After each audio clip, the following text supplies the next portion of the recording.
you, John Taylor. So for those joining us online, you missed a really great speech I gave. It was amazing. I would like to invite our panelists up to the stage. So if you all could please join us. And for those of you who have your program in front of you, you'll note our panelists today are Dyer from the University of Richmond, Claire Gastanaga from ACLU of Virginia, Trace Hernandez from Equality, Virginia, Peter Jenkins from the American Society for Public Administration and VCU, and Kim Rolla from Legal Aid Justice Center.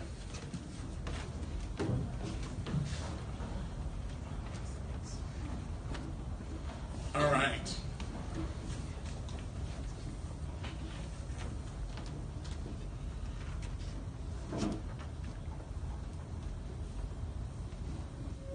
So to start us off, if you could sort of explain a little bit about what this basic shift means in terms of shifting the definition of sex and gender, and what exactly sort of breaking down the latest attack is. And if we'll start with Claire from the ACLU. Good afternoon. Happy to be with you. Here's the problem with the question, which is we don't know the answer yet. Because in reality, what we've all been talking about and reading about in this last week as an internal memorandum that isn't even the draft of something that would go external. And so as a consequence of that, any kind of conversation is really, the rankest level of speculation. But it is pretty clear that this administration, we've gone from having a partner in the federal government to having an opponent in the federal government. And this administration is committed in every possible sense of the word, legally and politically, to trying to turn back the clock a bit on the law and the way the law's evolved. And let me give you a little bit of personal history that might help understand how these things work. My first job out of law school in 1974 was to be a civil rights lawyer at what was then the Department of Health, Education, and Welfare, which had responsibility for the regulatory implementation of Title IX and Title VI, and for healthcare facilities and for education facilities and for social services at the time. And I was involved with the team that helped write the first Title IX rules. And if you go back and read those rules, you'll see those rules include some language which it creates part of our problem today, because they recognize that it would be okay to have both separate facilities for men and women, locker rooms, bathrooms, and our focus in writing the rules was that it was very binary, that the two sides have equal facilities, right?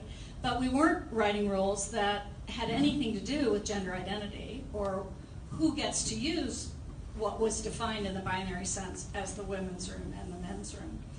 And so as you come forward from that, that's 1974, you have the evolution of a whole lot of case law around these issues that is, some of it, almost 4 decades old.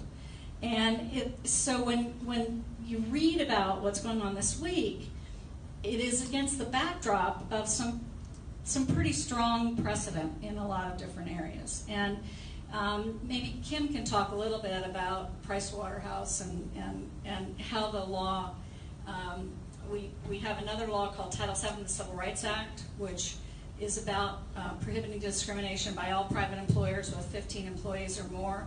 A lot of the law that we stand on today, both in Title VII and Title IX, evolved under that statute.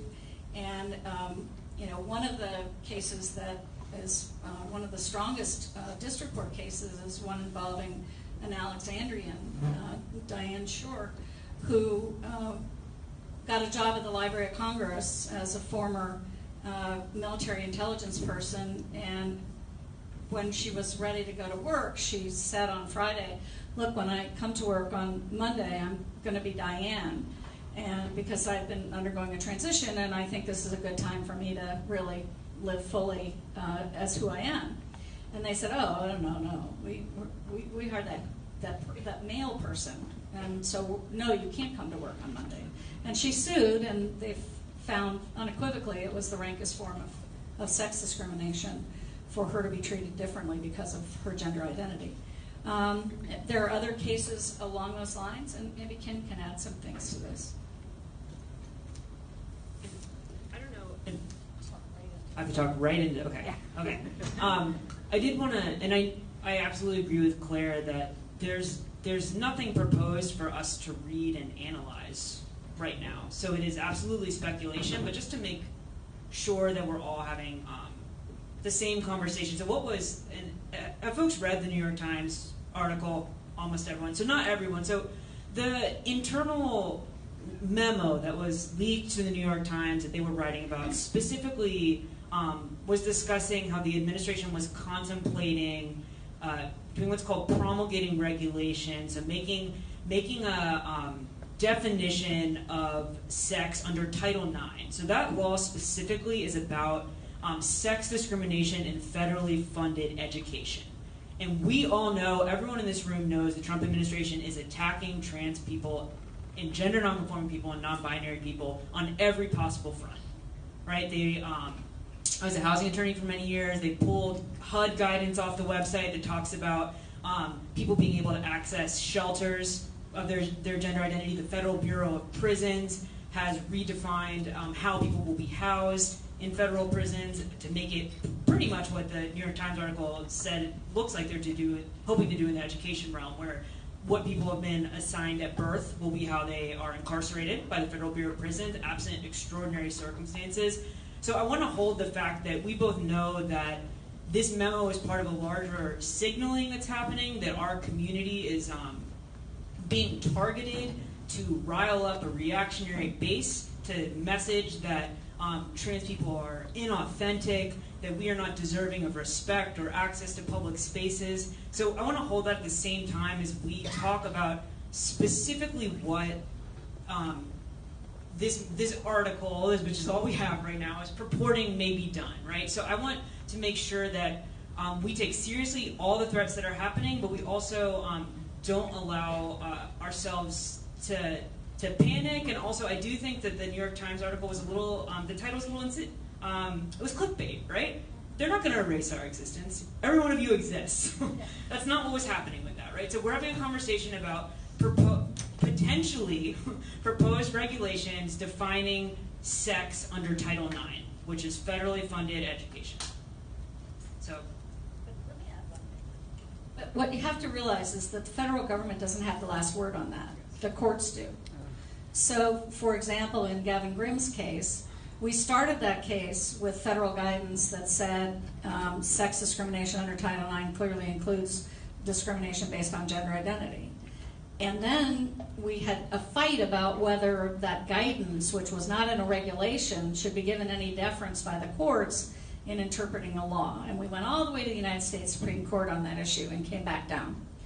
And then by the time we got back down, or not even before we got back down, because the Supreme Court dismissed the case because the federal government decided that wasn't the way they wanted to interpret Title IX.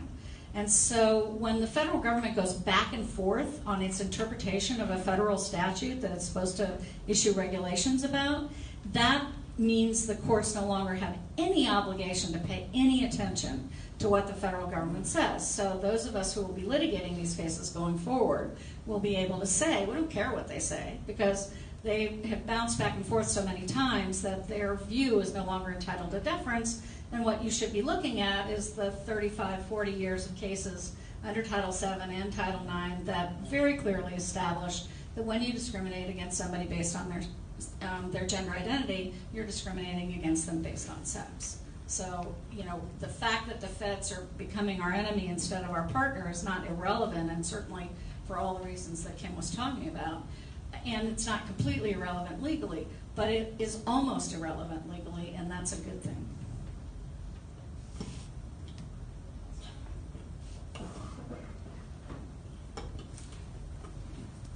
Is that good? Cool. All right, so I've been debating on how to approach this situation. All week we've seen stuff from both sides of the spectrum regarding, oh, this isn't really going to affect in the long run, to this is going to be the worst thing ever. And so, while I absolutely agree with my colleagues over here, I want to advise us to to stop underestimating this administration. We consistently see this president as someone who's just tweeting and eating McDonald's, and he can't do anything. He's just this comical figure at the top of our government. But if we really want to be honest, what we're talking about here today has been Mike Pence's dream for decades. And he's the one running this policy initiative. Let's not fool ourselves that this is something that Trump wanted. Mike Pence is the one doing this. He hates us. And I don't want us coming out of this thinking that there's absolutely no threat here. There absolutely is. And I think that our side does have a good legal arguments regarding those cases. You mentioned the Price Waterhouse case. That is sort of one of the bedrock cases for our movement. But also at the same time, these kinds of seemingly small changes do set the bedrock for future cases. And so we do have to come together as a community and get mobilized, because we do have to fight against these things every single day. And I just wanted to say that real quick before we move on.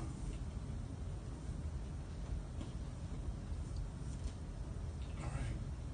So you all mentioned the Price Waterhouse court case, which, as someone who's not a lawyer, I have no clue what you're talking about. So if you could maybe, Kim, if you want to start off with that, but also any other history that you may have around sort of the court cases that we've seen. And I'm going to join you at this seat over here. Sure. So I'm going to have one more critique. I already critiqued the New York Times article's title, but I'd also like to critique, I think that they picked up on a little bit of the right wing's frame of the Obama administration's Title IX guidance, where they talked about how Obama had expanded, right? Obama did this thing outside of Congress and wildly expanded the definition of Title IX to protect LGBTQ people, and specifically adding gender identity to protections under Title IX. I think as a community we really need to push back on that. That's not true. So I will not sit up here and cite extensive case law to you, because I don't think that that's what you probably came here for. But I do want to really briefly just say that Congress passes statutes, right? So Congress passed Title IX. Google Title IX right now, and you can read it in its entirety. It is a very brief statute. And as Claire mentioned earlier, it's courts' jobs to interpret statutes, right? And Title VII, the only thing you really need to know is it's written very similarly to Title IX, and it deals with employment law. And courts, because they're written so similarly, courts have decided we're going to read them almost identically, right? So case law is used back and forth across them. So the important thing to realize, when people tell you Obama created this protection, the case that we're talking about, Price Waterhouse v. Hopkins, it's a Supreme Court case, the Supreme Court of the United States, and guess what year it was decided in? 1989. Okay? These go back decades and decades of them deciding, and that case was decided about sex stereotyping. So that's the first time they're saying, if you say you cannot discriminate based on sex, we're also, and I think the way Ted had originally articulated this question was about the distinction between sex and gender in the law. So they're saying it's not just you say women can't work here at all. You say, well, because of how women are, they can only do certain kinds of jobs, right? Like that kind of logic, right? So we're seeing that decades back. And actually, the Department of Education itself, since we're talking about Title IX, they recognize that in education law, sex stereotyping was also going to be prohibited by Title IX in their own guidance in 2001, right? So that's not Obama. I really want to be really clear about that, because I think there really is this rhetoric about Obama's overreach, right? All these things that were unfaithful to the law, and Trump is just bringing us back to the what statutes and what Congress passed were supposed to do. And that's just really not the history of any of the laws we're going to be talking about today, certainly not of Title IX. And then to get a little bit more specific, there are actually for the last 2 decades at least, specifically courts have been recognizing gender identity protection and the fact that transgender individuals are protected under Title IX. So this is not, and that's important for multiple reasons. It's not just to not give kudos to Obama, but the fact that it's the way that Congress passes statutes, courts interpret law. The Trump administration cannot wipe away 4 decades of case law about sex stereotyping or 2 decades of case law that specifically protect trans people and protect people on the basis of their gender identity. And I certainly don't mean to imply that we shouldn't take what's happening seriously, because I think we absolutely should. But I want to strike that balance I was talking about earlier, about being very clear about what is being purported to be planned by the Trump administration and what they actually have the authority to do versus their signaling, their targeting of us, right? So this absolutely is intended to express a very broad, hateful, dangerous message that we as a community need to push back on. But I just want to say that the actual authority to wipe that away, that's not something that anyone in the Trump administration, in the executive branch, can do.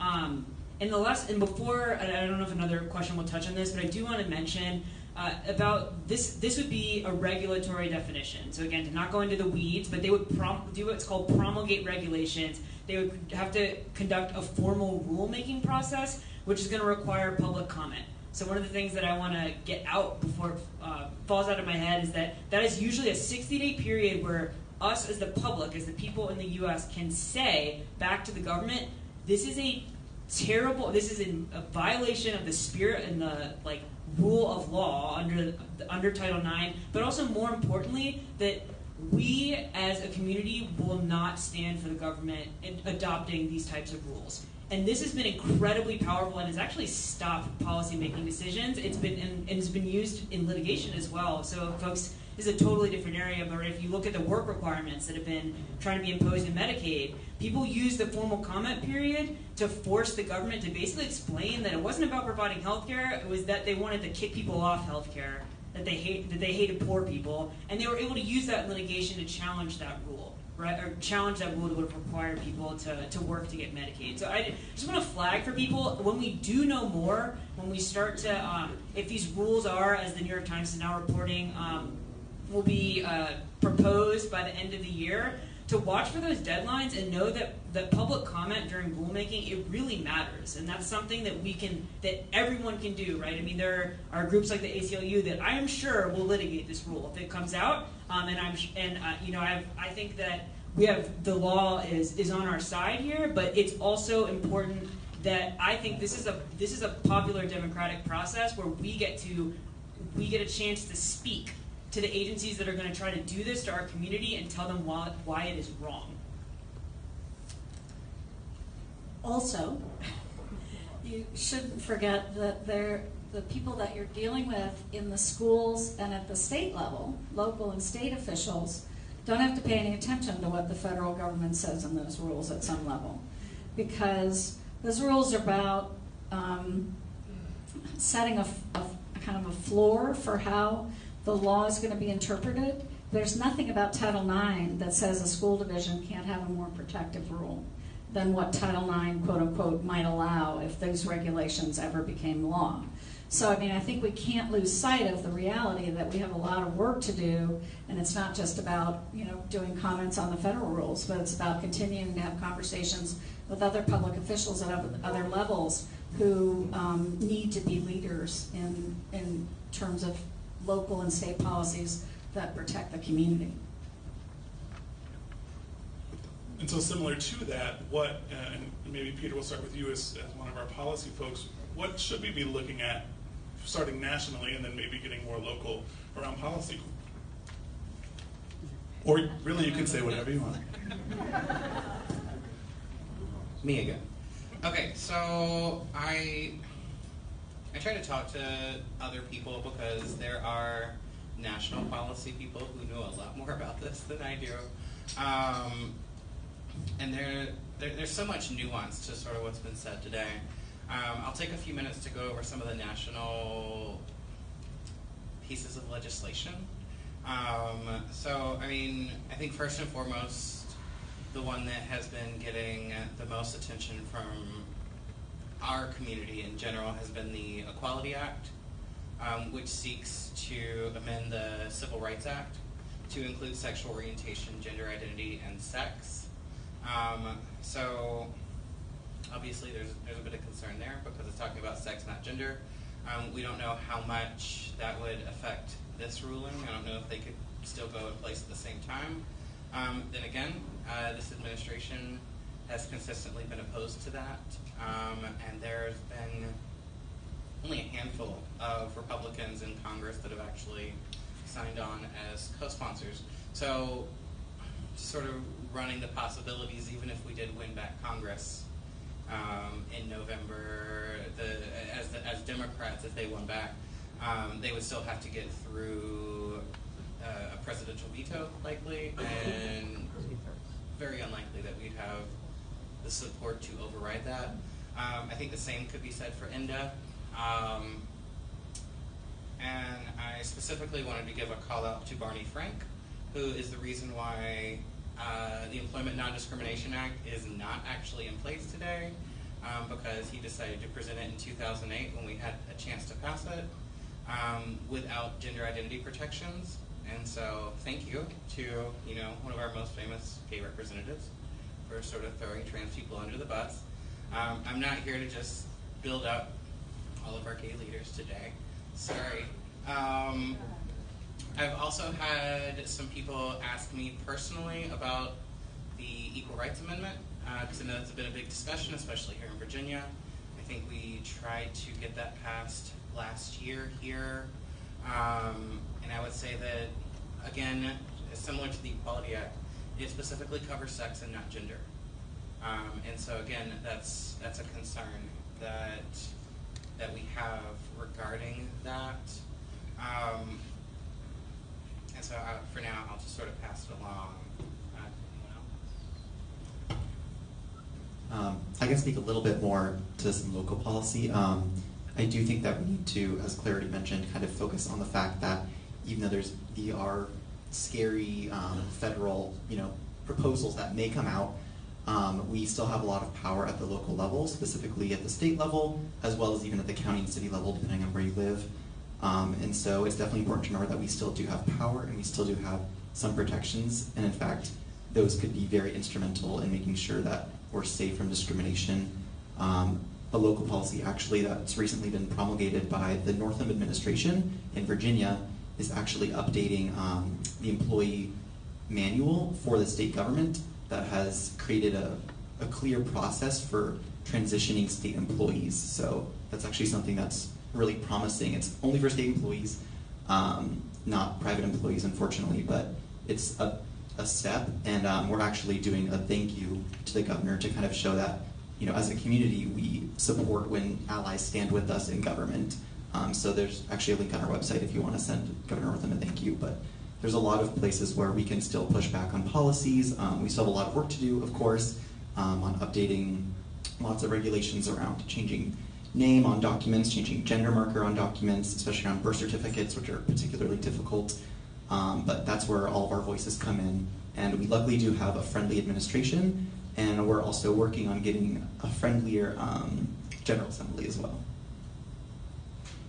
Yeah, let's just to back up. Governor Northam did sign an executive order. His very first executive order was Executive Order 1, where he continued policy started in prior administration that protects all state employees, including everybody who works at a college or university, from discrimination based on not just sex, but also gender identity and expression.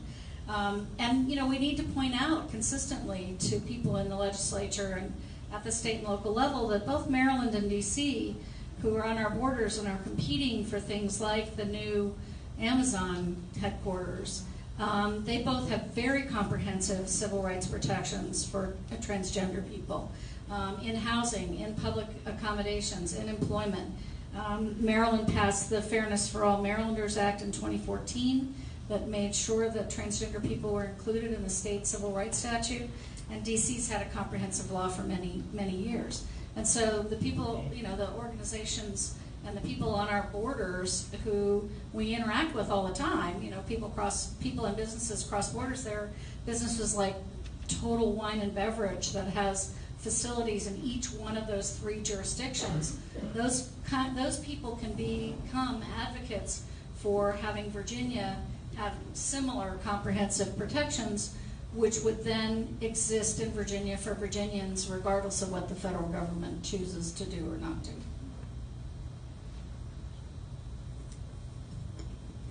I knew I'd forgotten something. So when we're talking about local advocacy and local policy work, that's actually sort of like my little passion. Local doesn't mean you have to get your city council to do something.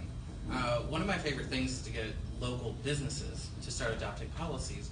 And this is something that I worked on for 5 years when I was in Louisiana. Over those 5 years, we were able to get 200 businesses to adopt inclusive non-discrimination policies. Politics and policy change always starts locally. Why is the federal government going to do something if local businesses and local organizations aren't doing it? Why is the city council going to pass an Employment Non-Discrimination Act for their city if they don't see any interest in it? So, you know, one of the things, you know, we had an event at VCU last March, sort of really focusing in on this. You know, we need our allies to go to their businesses and see, does your business have an inclusive non-discrimination policy? Does it include sexual orientation, gender identity, gender expression? If not, who's the person in your organization that can change that? And when are you going to have that meeting with them to convince them to do that? Or when are you going to invite someone to have that meeting with them? This isn't something that we can do alone. We do a lot of work up here, and y'all do too. And so, if y'all don't have the time to do it, ask a colleague. Ask a colleague who has, you know, maybe shown some interest in supporting our community. Say, hey, I'm not comfortable doing this. Would you be interested in going to our manager and saying, this is something we really need, especially right now? So local policy change is not always trying to get the mayor to do something or having a rally to oppose something. Sometimes it really is just having a meeting and saying, this is a simple policy change that we can institute right here at home to protect people. And we're lucky here in Richmond, many of our major employers do have inclusive non-discrimination policies. You know, some of the major law firms as well as some of the major businesses in town have taken that step. We've also seen under Obama there were some guidelines released around Title IX. Now, this was around sort of how to include transgender students in school. And I'm looking at you, Lee, in particular, who works in higher education, to hopefully speak to a little bit of when the Trump administration sort of said, you know, we're going to pull those guidelines. What was sort of the impact on the ground, if you will, in higher education? And then we'll open it back up to our other folks as well. Okay. So, although we don't know for certain, you know, what will happen. Oh, sorry. Yes, although we don't know for certain what will happen, I think a little bit about what my grandmother always says to me.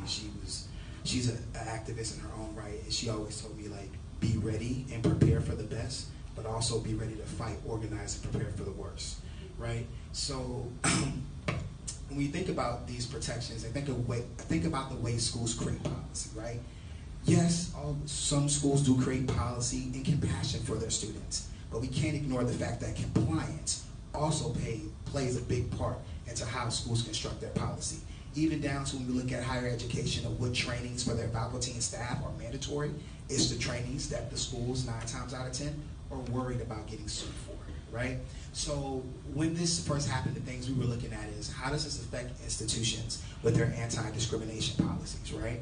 Because for most schools in the country, schools are on this wave of diversity and inclusion and making sure that they are trying to include LGBTQ students and make them a part of the university fabric.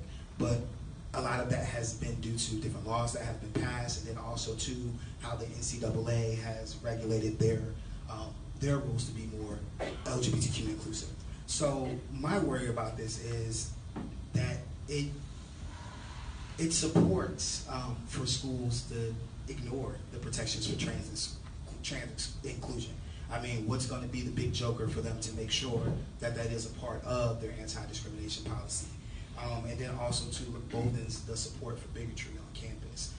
So, you know, if things play out in the worst, it's really going to come down to, because, you know, schools still have the right, and then the state's law, it's really going to have to play out to a lot of activism at the schools level, where students are basically telling the board, we're not going for this, and the administration has to listen.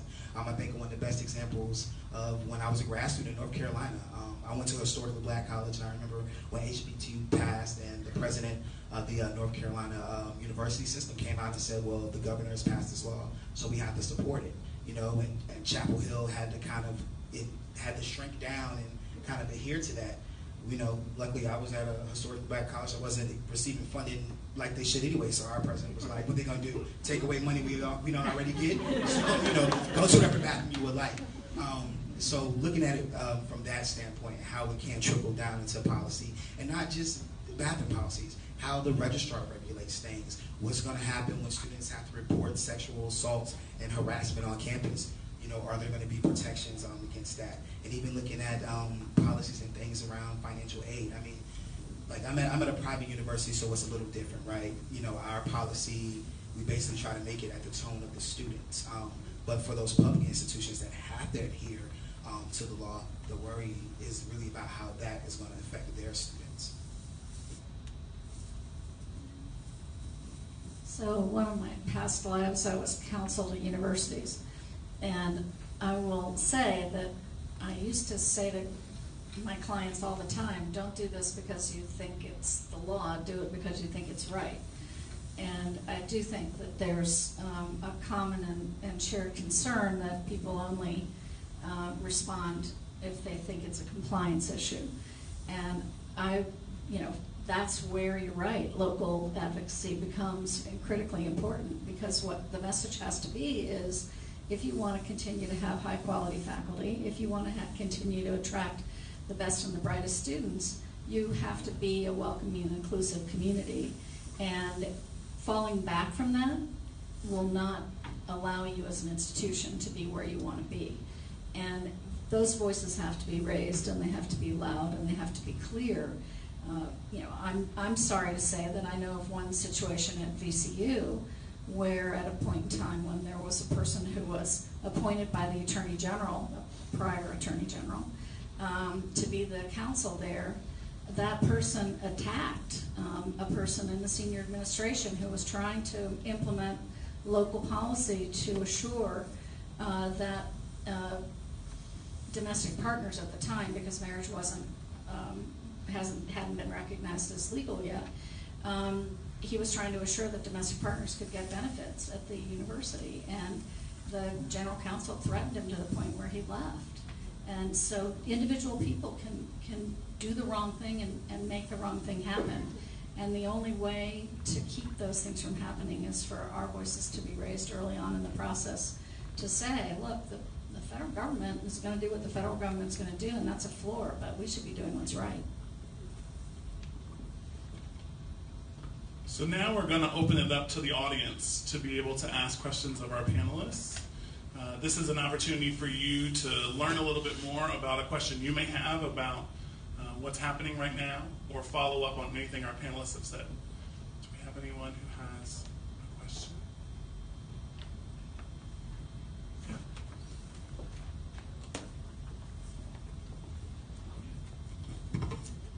I know the Trump administration had argued before the Supreme Court this week in the Amy Stevens case. Now that's Chapter 7, I believe. And what do you think that their argument would be if it has adopted? Is that going to have any impact on Title IX? I didn't hear how the arguments went. What do you think about that case itself? Maybe comment about what the case, in case anybody else doesn't know about it. Yeah, you're talking about a case involving a funeral home employee. It's an ACLU case nationally. And yes, it does raise quite directly the question whether a person is protected under Title VII from discrimination based on their gender identity or gender expression. I did not listen, haven't had a chance to listen to the arguments yet, so did you? Have you? Yeah. So I don't know how it went, but one of the things that you generally know about these cases is that right now there's no conflict in the circuits. So that's a lawyer's way of saying all the appellate court cases across the country have gone our way. And it's unusual if the court then essentially reverses the whole body of law developed by the courts. So I wish I could be more thoughtful. I haven't had a chance to listen to the arguments yet. Nicole, did you listen to the arguments? Yeah. Okay. Nicole is our Women's Rights Advocacy Council. I wondered whether she might have listened to them if I hadn't had a chance. But yeah, I mean, it's a case that has implications for the future. Understand what they are when we know a little bit more about what the questions asked, and also ultimately what the decision is.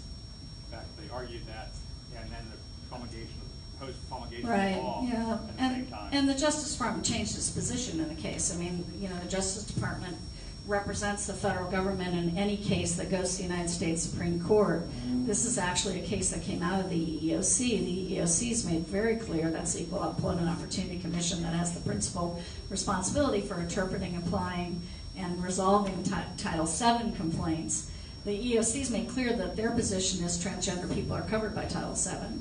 But they didn't get to argue that in the Supreme Court because the Justice Department makes the arguments, and the Justice Department filed a brief and made the argument to the contrary. Other questions from our audience? Other questions from folks? Yeah. Here in the blue. If the Justice Department can choose how it wants to bring the brief forward, and since the majority is controlled by, and it shouldn't be, by a Democrat or a Republican, but it is, then don't we therefore run the risk with new people coming to the benches, whether state or federal? Don't we run the risk that our laws would be changed so egregiously that we don't have protections under Title IX and Title VII? Yes. I mean, there's no question there's a risk. And that's why I say, you know, at the same time that we are conscientious about thinking about that risk, we need to focus on what we can change, influence, and control, which is making sure we have local school boards that take care of our kids in schools, making sure we have city councils who are proud to be judged by HRC as high-level employers, making sure that we have state legislators who want to pass a non-discrimination law in housing, in public and private employment, in public accommodations in Virginia. We don't have decent civil rights laws for anybody. Let's not make a mistake about that. We are one of the few states that doesn't have a really meaningfully operating civil rights statute for anybody. And we certainly don't have it for people against discrimination based on sexual orientation, gender identity, or gender expression. So, you know, those are things that if we change those things, then what happens at the Title IX level, what happens at, you know, even in Title VII are less important and don't control the whole playing field. So, I mean, I have a lot of energy around trying to see what we can do with Virginia laws. You know, Virginia has an equal rights amendment in the state constitution. It already says in the state constitution that sex discrimination is prohibited, unlike the federal constitution. And even though there's an old case or cases that sort of suggest that we should be interpreting those two things as being coextensive when they have different words, you know, I'm ready to ask the courts to look at those questions again. So there's just you know, I think Brian Stevenson makes it pretty clear, and I'm going to paraphrase. If we lose our optimism, we lose our ability to make change. So that's why you hear me seizing and holding on to my tiny kernel of optimism and looking for how I can best grow it and seed it somewhere so that it pays off dividends. And that doesn't mean I'm unrealistic or that I'm not tuned into exactly where you are, because I think there are huge risks out here, and the judiciary scares the bejesus out of me. But I think we just have to keep looking for the ways that we can engage in a way that's positive and make change that way. As You know, when somebody blocks this path, then I'm going this way. All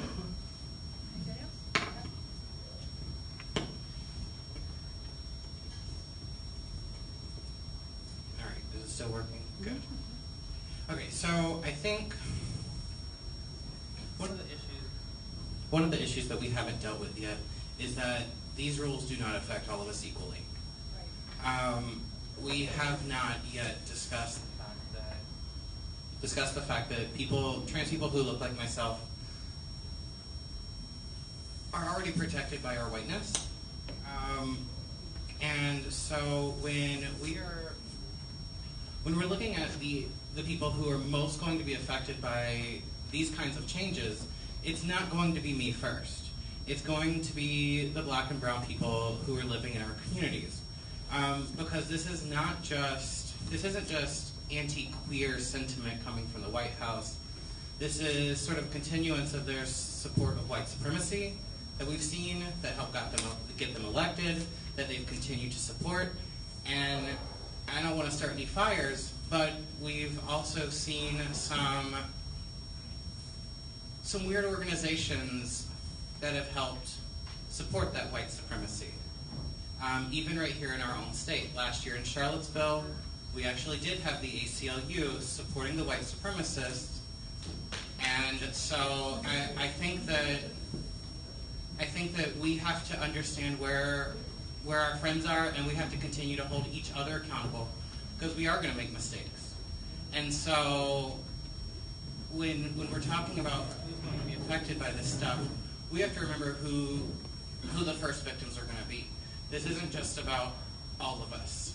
Yes, we're all going to be affected if these changes do go through, but it's going to be the immigrants, it's going to be the black people, it's going to be people who are ending up in prison that are going to be most affected and most harmed by these kinds of changes. And so I really want us to center that as we move forward, and remember that when we're saying we all need to come together, that white people need to actually start speaking up and doing this not just to protect ourselves, but to protect those who are going to be most hurt.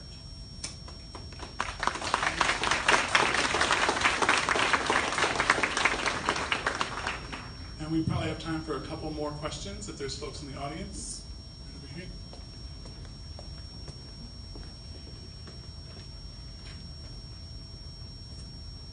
Thank you.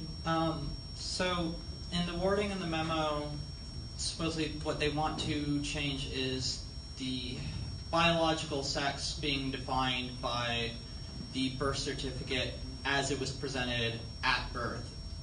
My question is there any possibility of changed legal documents being reverted, nullified in their recognition in areas of government services, education, employment? And if that happens through the Supreme Court or however, then how do we move forward in protecting trans people from there?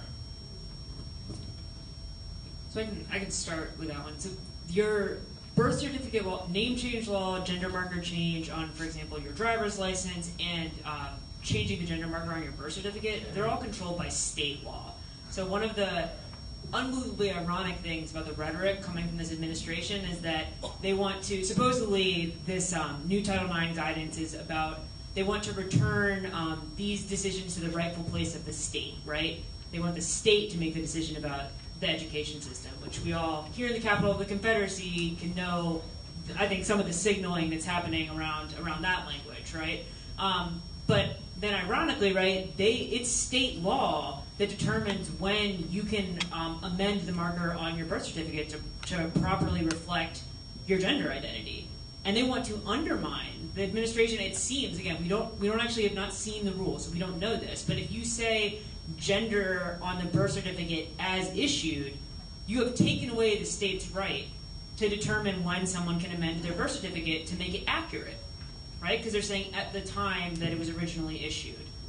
So the short answer is that it is not the federal government's purview to determine how states issue birth certificates or amend birth certificates. That is a Virginia state law. If people have questions, actually in the little program that was handed out, the Virginia Equality Bar Association that I'm a member of, and I think some other folks here maybe, do great work helping folks get name changes, get gender marker changes from the Social Security Administration is the federal government, but on your driver's license here in Virginia, that's controlled by our state DMV, and also on birth certificates. So if anyone has questions about getting those markers amended, I do think it's, we have free clinics to help people do that, and the federal government is not going to be able to change those state level identity documents or roll them back. But I know it looks like you have a. So then my question then is, what about, Social Security was required for becoming female on the roster at my job. My passport, I actually haven't changed my birth certificate yet, even though I've changed all my other documents, including my passport, like a couple years ago. But my passport was determined, at the federal level. Mm-hmm. How's that going to affect, I guess, travel? How's that going to affect also if they say they want to, they're for states' rights, but we also know that federal law at the Supreme Court overrules state law. So if there's a Supreme Court case that goes with that ruling, then how will that affect recognition of documents? Okay, so I'll break that into pieces. So the U.S. Supreme Court cannot always overturn state law. It's only in areas that have to do with things that are appropriate for the federal government to regulate. So the kinds of things, again, a name change on state documents, so your state birth certificate, your state driver's license, the federal government is just not, that's not going to end up in federal court. It's not going to end up before the U.S. Supreme Court. And to make really clear from folks here, there have not been changes yet from the Social Security Administration or about passport issuance, about gender markers. I absolutely subscribe to the, I think you said your mom, the prepare for the worst. When Trump was elected, and I suggest cis people in the room still do this, you can donate to help trans folks change their passport marker, name and marker now. That was one of the first things I did, and I absolutely recommend people getting that done if you haven't done it. Because the rules are still the same as they were under Obama. They pulled a couple things off the website, but nothing has changed. So I think that those federal documents, that's a place where I think being a little bit anxious and having some urgency in getting documents changed makes sense. But I also want to be really clear that there have not been changes yet. So you can still do that the same way that you could in the past. And again, I really encourage people, if you have questions about that, VIBA, the Virginia Equality Bar Association, is a great resource also for making those changes in federal documents. And if you're a cis person in this room or someone who has some of the privileges that other folks mentioned, if you're a white trans or non-binary person and have the resources to do so, make a donation to help people get those identity documents changed now, because I do think that it's a risk, right? Nothing has been announced now, but we know how this administration feels about trans people. So I think it makes sense for folks to get their documents updated if it's possible. It also puts you in a different legal position. It's much harder to take something away than to refuse to grant it in the first place, legally. So if you go forward and you get your documents, the likelihood that legally they could be changed back would be much less likely than if they would change the rule and say nobody else can get where other people have already gone. So I think Kim's sense of urgency about not being a procrastinator on the federal document side is well warranted, and I also think it puts you in a much better position legally in the long run. And we've got time for probably one more question from our audience. Is there one more? Thank you. How would this affect people with disabilities? Or are they even worried, because I am a black disabled man, so which of my rights will be taken away? Or my disability rights? So how will this impact, or will it impact at all, people with disabilities and trans people with disabilities as well?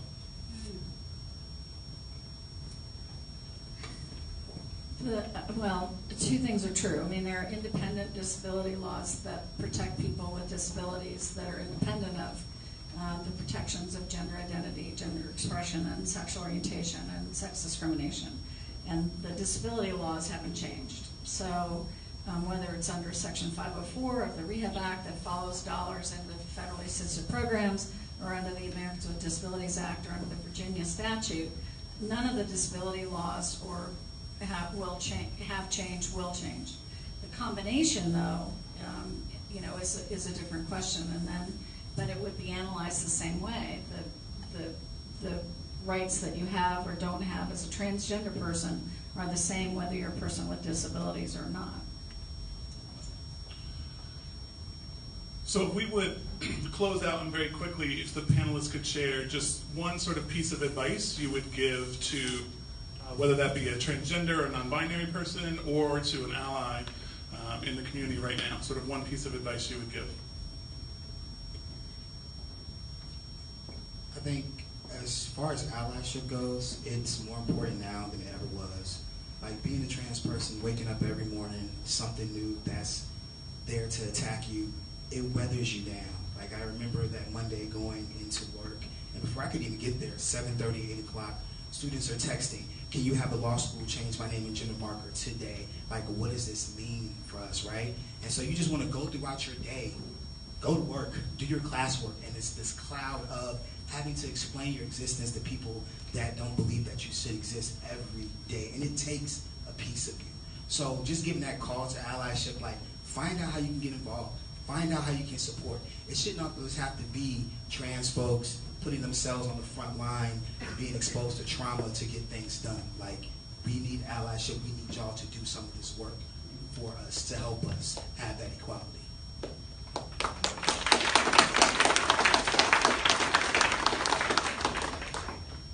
I think it's been a common theme already, but I would just like to underscore again for both allies and trans and non-binary people, sharing your story and getting out there and changing hearts and minds is the most effective way to make change. There's no other way to get people on our side than by humanizing ourselves and humanizing your friends and family members who are transgender and non-binary. And so I encourage you to go out into your communities, especially if they're not familiar, and especially if you're cisgender and able to be in that space and not be defending your own existence. It's really important to defend your trans friends and family members. If you are transgender, I do encourage you also to do some of that work as you are comfortable, and especially with folks who are in power that we need to be talking to, like legislators, policymakers, mayors, and even perhaps your boss at work who has some control over employment policy. So it's really important to get out there and do that. Great. For trans and non-binary people, what I'll tell you is that you don't have to bear this burden alone. That this is a really important time for you to seek out that support that you need. You don't have to be the strong one. You don't have to be the one that has all the power, that has all the answers. For some reason, I'm sitting up here, and somebody called me an expert earlier, and I honestly I spent the entire week wondering what the heck is happening. And it is okay to admit that you don't know something, that you need support. So for trans and non-binary people, please get the support that you need. For the cis people in the room, pull out your checkbook. I'm absolutely being honest. I did fundraising for 6 years. I can't leave the stage without saying it. Before y'all leave this room, I need y'all to pull out your checkbooks. I need y'all to make a donation to Side by Side. I need y'all to make a donation to Nations. I need y'all to make a donation to one of the organizations in this city doing real work today. And because they need that money, we all need that money, but they're actually helping people in this community who have a hard time helping themselves. And so if you've got the money and you know you have it in your bank account, please don't walk out of this room without donating at least 10 to 20 bucks. Thanks.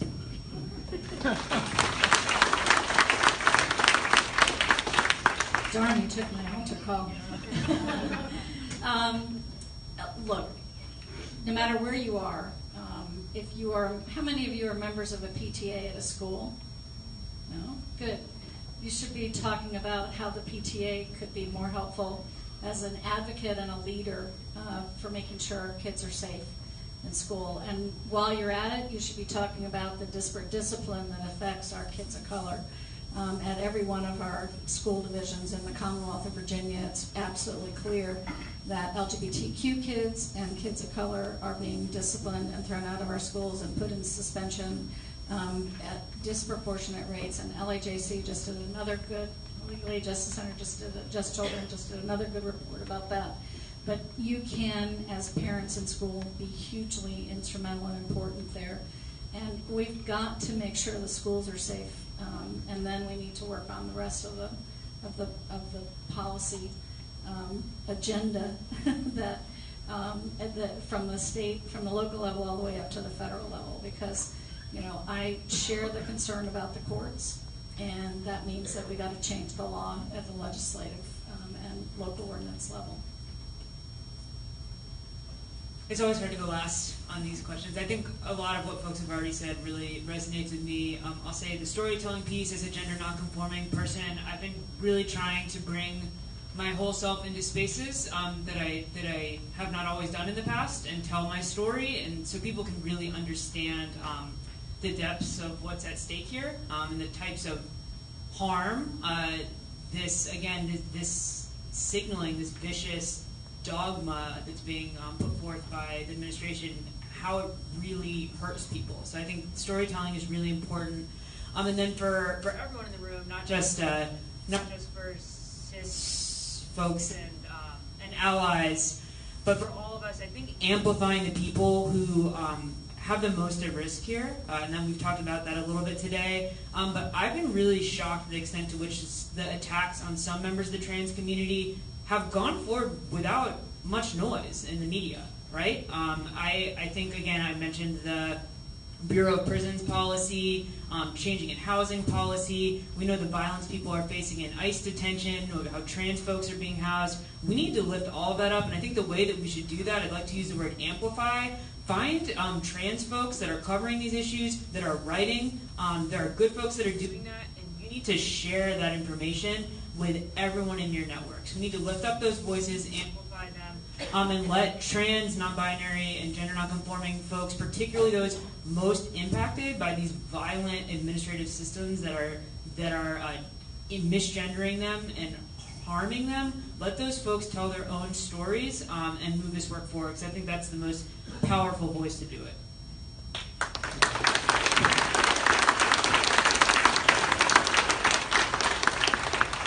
So just to echo, as working at side by side, I can tell you the number one fear principals have is parents. Every principal I have ever worked with said the thing they were most afraid of is an angry call from a parent. We were working with a school that got 6 angry calls when they said side by side was going to do a school-wide assembly. And I asked the principal if they'd got any calls from people saying thanking them for having us come in and talk about LGBTQ inclusion. And he had 20 calls from parents. But those 20 good calls could not overshadow the 6 angry calls he got. Because it takes literally almost a 3-to-1 and beyond ratio of good to bad calls for principals to sometimes do the right thing. So I do want to echo, whether that's your principal or the boss, don't always just call them when something's wrong. Call them when something goes well. Call them when they do something nice. Call them when they get it right. Tell them thank you. It does make a huge difference. And we did not put Peter up here just so you give us money, but we will take any donations that you can give. And in your programs, again, all of the resources that are listed there are specifically for transgender people. And so whether that's the side-by-side or any of our partners, it is an opportunity to give where you can. We are going to take a quick break, about 5 minutes. I'm going to say 5, knowing you all will take 10, but we're going to say 5. Please do stick around, because we are going to do a little bit of that storytelling in our next part, and that is really important. There is food left over. Please eat something. DJ Statistics is going to put some nice music on for us. Make friends, make connections, build a community here, and we'll start back up in about 5 minutes.